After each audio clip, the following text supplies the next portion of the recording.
I'm a baby boomer. I was born just after the war. We've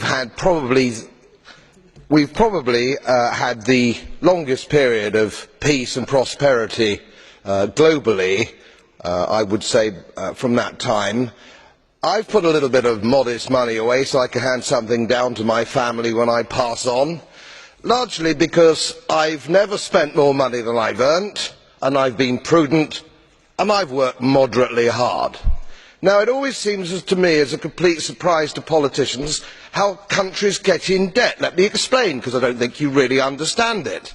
It's because politicians consistently spend more money than they raise in taxation, more money than they can possibly raise in taxation, most of which, in point of fact, they actually waste.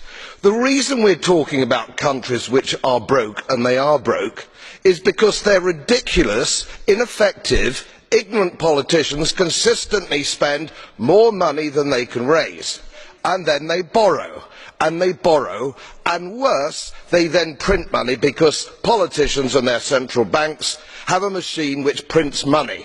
You do that as a private citizen and it's a criminal offence. You would go to prison for doing that, and politicians and their central banks do it all the time. Let me explain to you that these countries are broke, and they're broke because of their own stupid leadership and politicians, and it's immoral to ask ordinary taxpayers of any country to pick up the tab for failed politicians and failed banks.